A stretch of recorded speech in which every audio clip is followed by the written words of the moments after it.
रात बहुत ठंडी थी। गांव की कच्ची सड़क पर सन्नाटा पसरा था।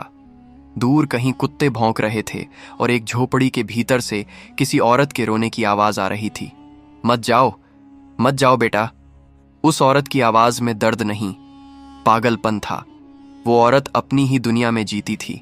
कभी दीवारों से बातें करती, कभी जमीन पर बैठकर हंसने लगती। गांव वाले कहते थे पागल है।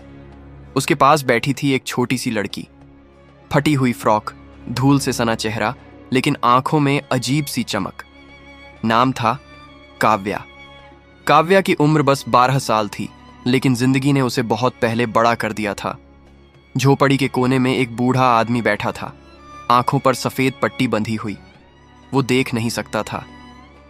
बिटिया, मां को संभाल ले, उसने कांपती आवाज में कहा। वो काव्या का पिता था। कभी वो स्कूल में मास्टर हुआ करता था, लेकिन एक हादसे ने उसकी आंखों की रोशनी छीन ली। सरकार से मदद मिली नहीं, रिश्तेदारों ने मुंह मोड़ लिया। अब पूरा घर टिका था एक छोटी सी बच्ची पर। काव्या सुबह सुबह उठती, मां को नहलाती, खाना खिलाती, पिता को छड़ी पकड़ाकर बाहर बैठाती, फिर खुद स्कूल जाती। स्कूल जहां बच्चे हंसते थे और वो चुपचाप कोने में बैठती थी।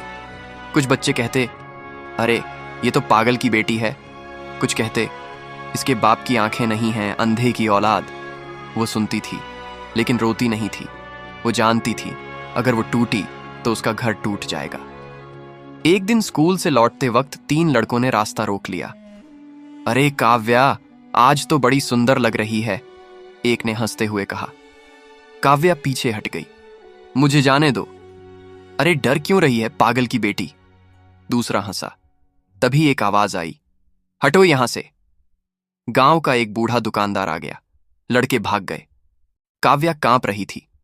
उस रात उसने पहली बार अपने पिता से कहा, बाबा, मैं बड़ी होकर पुलिस बनूंगी। पिता मुस्कुराए। क्यों? ताकि कोई हमारी तरह कमजोरों को छू भी ना सके। समय बीतता गया। काव्या पढ़ाई में तेज थी।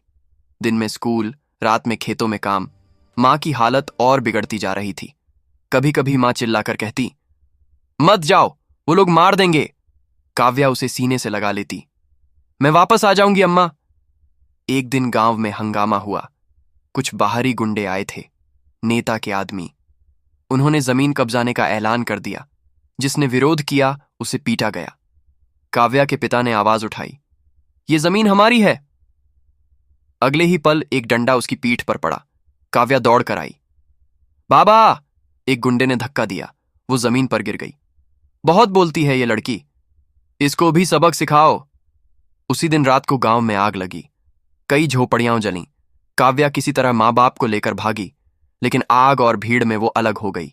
चीखती रही, अम्मा, बाबा। जब धुआं छौंटा, उसने जो देखा उसकी रूह कांप गई। मां जमीन पर पड़ी थी, हिल नहीं रही थी। पिता पास में थे, सिर से खून बह रहा था। काव्या चीखी। उस रात उसके अंदर कुछ टूट गया। अगले दिन गांव वालों ने कहा, अब यहां मत रुकना, ये लोग फिर आएंगे। काव्या ने पिता की लाठी उठाई, मां की चूड़ियां अपनी जेब में रखीं और बिना कुछ कहे गांव छोड़ दिया। उसकी आंखों में आंसू नहीं थे, बस आग थी।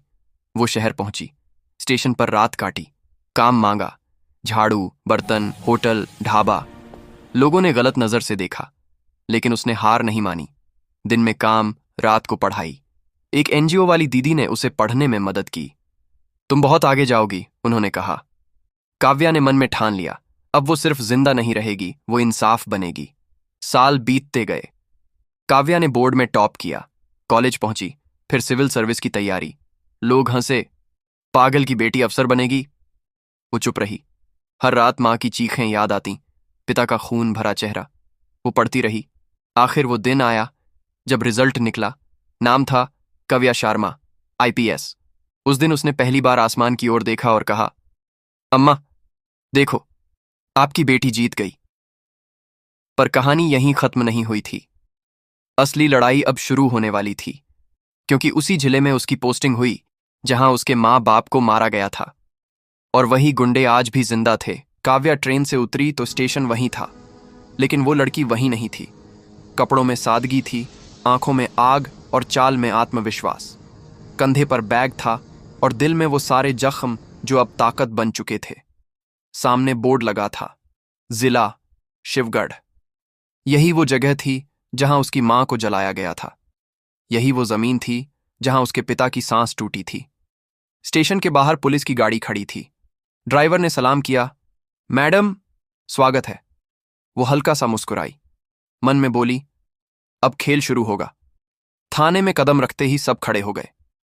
Good morning madam.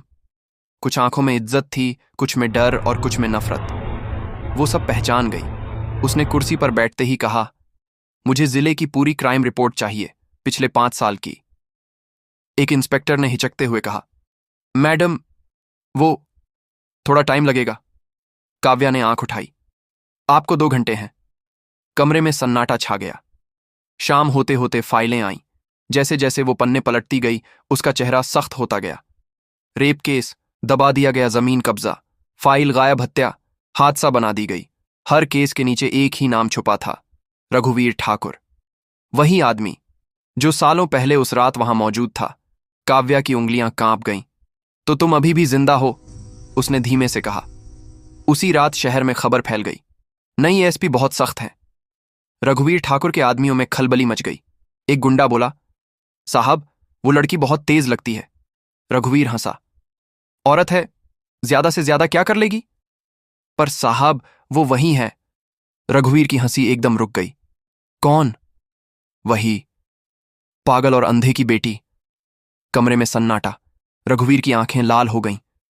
तो वो लौट आई है, इस बार जिंदा नहीं बचेगी। अगली सुबह एक लड़की थाने पहुंची, डरी हुई, कांपती हुई।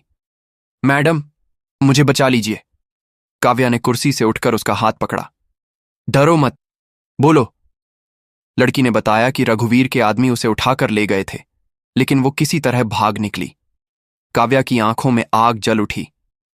नाम बताओ। लड़की ने नाम बताया, वही नाम जो सालों पहले उसकी मां की मौत के केस में था। काव्या ने तुरंत एफआईआर दर्ज करवाई। पूरा थाना हिल गया। एक इंस्पेक्टर ने धीरे से कहा, मैडम, ऊपर से फोन आएगा। काव्या ने फोन उठाया, डायल किया। मैं ऊपर ही बैठी हूं, और फोन काट दिया। शाम को शहर में अफवाह फैल गई, एसपी मैडम ने रघुवीर को छेड़ दिया है। उसी रात काव्या के सरकारी बंगले की लाइट चली गई। अंधेरा। बाहर से आवाज आई, मैडम, बाहर आइए। उसने पिस्तौल उठाई। दरवाजा खुला। सामने 3 नकाबपोश। बहुत बहादुरी दिखा रही हो। गोली चली, लेकिन वो चूक गई। काव्या ने पलटकर फायर किया। एक गिरा, बाकी भाग गए। जब लाइट आई तो जमीन पर खून फैला था। काव्या का हाथ कांप रहा था। उसे अपनी मां की चीख याद आ रही थी। उसने खुद से कहा, कमजोर नहीं पड़ना है। अगले दिन अखबार की हेडलाइन थी, एएसपी पर हमला, शहर में हड़कंप। मुख्यमंत्री का फोन आया, मैडम, संभल कर काम कीजिए, मामला बहुत ऊपर तक है। काव्या ने शांत आवाज में कहा, सर, अगर मैं डर गई तो वर्दी पहनने का हक नहीं। फोन कट गया। रात को वो अकेली बैठी थी। टेबल पर एक पुरानी फोटो रखी थी, मां, पिता और छोटी सी काव्या। उसकी आंखें भर आईं। मैं तुम्हें न्याय दिलाकर रहूंगी, उसने तस्वीर से कहा। तभी दरवाजा खटका। एक बुजुर्ग आदमी अंदर आया। मैडम, मैं गवाह हूं। काव्या चौंक गई। किस बात का? आपके मां बाप की हत्या का। कमरे में सन्नाटा टूट गया। बुजुर्ग कांपते हुए बोला, मैं डर गया था, लेकिन अब नहीं। काव्या की आंखों से आंसू गिर पड़े। अब आप अकेले नहीं हैं, उसने कहा। यहीं से असली लड़ाई शुरू होने वाली थी, क्योंकि अब काव्या के पास सच था और दुश्मनों के पास सिर्फ ताकत। और जब सच और ताकत टकराते हैं तो इतिहास लिखा जाता है।